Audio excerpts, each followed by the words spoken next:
കേരള ലളിതകലാ അക്കാദമിയും Lanchi collective for artistic കൾച്ചറും സംയുക്തമായി സംഘടിപ്പിക്കുന്ന ദിശ ക്യാമ്പിന് പൊന്നാനിയിൽ തുടക്കമായി. പവൻ ഗോൾഡ് തിരൂർ. കേരള ലളിതകലാ അക്കാദമിയും ലാഞ്ചി കളക്ടീവ് ഫോർ ആർട്ടിസ്റ്റിക് കൾച്ചറും സംയുക്തമായി പൊന്നാനിയിൽ കുട്ടികൾക്കുള്ള കലാപരിശീലന ക്യാമ്പ് നിളയോരപാതയിലെ ദി മേസിലത്തിൽ ആരംഭിച്ചു. മെയ് 14-15 തീയതികളിലാണ് ക്യാമ്പ് നടത്തപ്പെടുന്നത്. മുൻകൂട്ടി രജിസ്റ്റർ ചെയ്ത പൊന്നാനി താലൂക്കിലെ UP തലം മുതൽ ഹയർ സെക്കൻഡറി വരെയുള്ള 30 കുട്ടികളാണ് ക്യാമ്പിൽ പങ്കെടുക്കുന്നത്. ഉദ്ഘാടന ചടങ്ങിൽ ലാഞ്ചി ക്രിയേറ്റീവ് ഡയറക്ടർ താജ് ബക്കർ സ്വാഗതം പറഞ്ഞു. ക്യാമ്പിന്റെ ഔപചാരിക ഉദ്ഘാടനം നഗരസഭാ അധ്യക്ഷൻ ശിവദാസ് ആറ്റുംപുറം നിർവഹിച്ചു. എഴുത്തുകാരൻ ഇബ്രാഹിം പൊന്നാനി മുഖ്യാതിഥിയായി കുട്ടികളോട് സംവദിച്ചു. പെഡലിംഗ് മ്യൂസിഷ്യന്റെ മ്യൂസിക് ജാമോടുകൂടി ഒന്നാം ദിനം ക്യാമ്പ് സമാപിക്കും. രണ്ടാം ദിനം വൈകിട്ട് 5 വരെയാണ് ക്യാമ്പ്. ഉദ്ഘാടന ചടങ്ങിന് അക്കാദമി പ്രതിനിധി മണികണ്ഠൻ തവനൂർ നന്ദി പറഞ്ഞു. സ്വന്തം വീട്ടിലെ ചുമരിൽ കരിക്കട്ട കൊണ്ട് വരച്ച് അമ്മയുടെ അടുത്തുനിന്ന് അച്ഛൻ്റെ അടുത്തുനിന്ന് സ്ഥിരമായിട്ട് അടിയിട്ടി. എന്നിട്ടും അമ്മയുടെ സപ്പോർട്ട് കൊണ്ട് പിന്നീട് ആ മുറികളൊക്കെ ആകെ എന്താ പറയാ ഒരു ആർട്ടിസ്റ്റിക് ലുക്ക് ഉണ്ടായി എന്നുള്ളതാണ്. കരി കൊണ്ട് വരച്ചാൽ പോലും നമ്മുടെ മുറികളിൽ പിന്നീട് അതൊരു ആർട്ടിസ്റ്റിക് ലുക്കിലേക്ക് കലാപരമായിട്ടുള്ള എന്തോ അതിലുണ്ട് എന്ന തോന്നലിലേക്ക് നമ്മൾ എത്തിച്ചേരുന്ന. അപ്പം അങ്ങനെ വളർന്ന ഒരു കലാകാരനാണ് രവിവർമ്മ അല്ലേ. രവിവർമ്മ ചിത്രങ്ങൾ ലോകത്തിൻ്റെ ഏറ്റവും പ്രശസ്തമായിട്ടുള്ള ചിത്രകാരിൽ ഒരാളാണ് ആര്? രാജാ രവിവർമ്മ ചിത്രങ്ങൾ. വ്യത്യാസം എന്ന് പറഞ്ഞാൽ കേരളത്തിലെ ഈ ചിത്രകലാ പാരമ്പര്യം എന്നുള്ളത് യഥാർത്ഥത്തിൽ മനുഷ്യൻ്റെ ആചാരവുമായി ബന്ധപ്പെട്ടാണ് തുടങ്ങുന്നത്.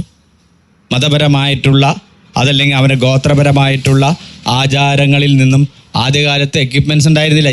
ഈ സാധനമൊക്കെ പിന്നീട് വന്നാണ്. വരയ്ക്കാനുള്ള സാധനം വന്നാൽ ഞാൻ നേരത്തെ പറഞ്ഞ പോലെ ഉളിയിൽ കല്ലുകൊണ്ട് അല്ലേ ഉളി എന്ന് പറഞ്ഞാൽ മനസ്സിലായോ? ശില്പി എന്താ ചെയ്യുക? എന്തുകൊണ്ടാണ് ഉണ്ടാക്കുക?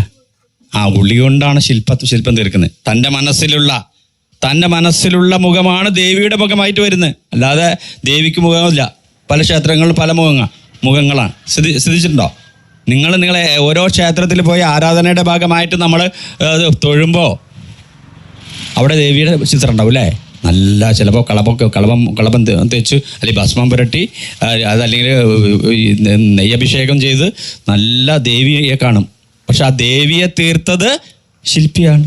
ലളിതകലാ അക്കാദമിയുടെ ദിശ കലാപഠന ക്യാമ്പിന്റെ ഭാഗമായി വിദ്യാർത്ഥികളിൽ കലാപ്രവർത്തനത്തെ ആഴത്തിൽ അറിയുന്നതിനുള്ള 2 ദിവസത്തെ ക്യാമ്പാണ് പൊന്നാനിയിൽ സംഘടിപ്പിക്കുന്നത്. ചിത്രകലാ പ്രവർത്തന രീതി, വിവിധ മീഡിയം, ലൈവ് സ്കെച്ചിംഗ് തുടങ്ങിയവ ക്യാമ്പിലൂടെ പരിചയപ്പെടുത്തുന്നു. മൊബൈലും ലഹരിയും വാഴുന്ന പുതിയ കാലഘട്ടത്തിൽ അതിൽ നിന്നും മാറി വഴി നടത്തുകയാണ് ഇത്തരം സർഗാത്മക പ്രവർത്തനത്തിലൂടെ സാധ്യമാവുന്നത്.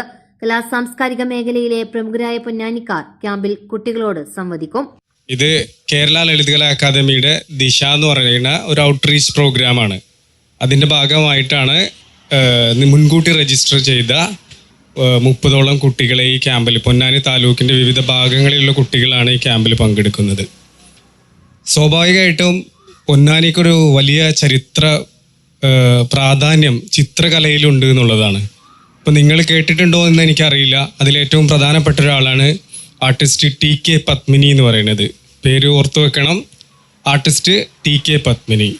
പിന്നെ അതിനേക്കാളും ലെജൻഡറി ആയ ഒരാളുണ്ടായിരുന്നു. അദ്ദേഹത്തിൻ്റെ പേര് KCS പണിക്കർ എന്നാണ്. അദ്ദേഹത്തിൻ്റെ വീട് വെളിയങ്കോടായിരുന്നു.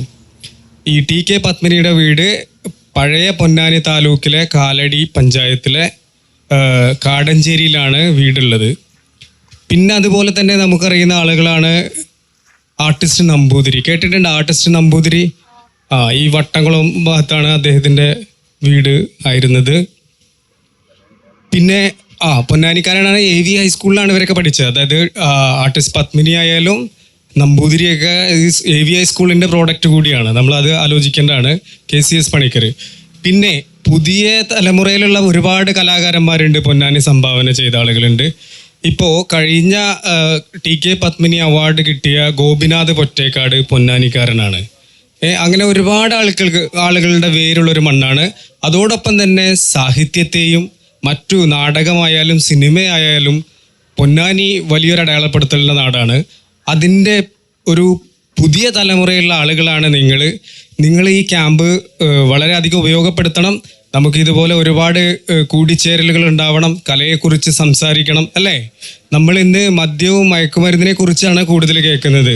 നമ്മൾ എത്ര ആൾക്കാർ കലയെക്കുറിച്ചോ പാട്ടിനെക്കുറിച്ചോ സംസാരിക്കുന്നുണ്ട്, പ്രവർത്തിക്കുന്നുണ്ട്, അല്ലേ? നമ്മൾ ഗെയിം കളിക്കുകയാണ്. ഞാൻ ഇന്നലെ എൻ്റെ പെങ്ങളെ കുട്ടീൻ്റെ കൂടെ ഗെയിം കളിക്കാതിരുന്നപ്പോൾ ഞാൻ ഞെട്ടിപ്പോയി. 50 ഗെയിമാണ്. ഈ 50 ഗെയിമും എങ്ങനെ കളിക്കണമെന്ന് 2ാം ക്ലാസ്സിലുള്ള കുട്ടിക്ക് അറിയാമെന്നുള്ളതാണ്.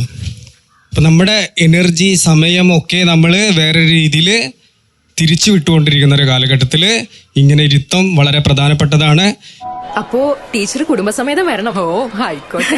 Family wedding centre. വ്യക്തിഗത പഠന പിന്തുണ, സ്കോളർഷിപ്പ് പരീക്ഷകൾ, കലാ കായിക രംഗങ്ങളിൽ ശക്തമായ പങ്കാളിത്തം, സ്കൗട്ട് ആൻഡ് ഗൈഡ്, JRC യൂണിറ്റുകൾ. ഓരോ വിദ്യാർത്ഥിയും ഏറ്റവും മികച്ച രീതിയിൽ വളരാനുള്ള അവസരങ്ങൾ ഇവിടെ ഏറെയാണ്. IIT HSS, നിങ്ങളുടെ ഭാവി ഇവിടെ ആരംഭിക്കുക.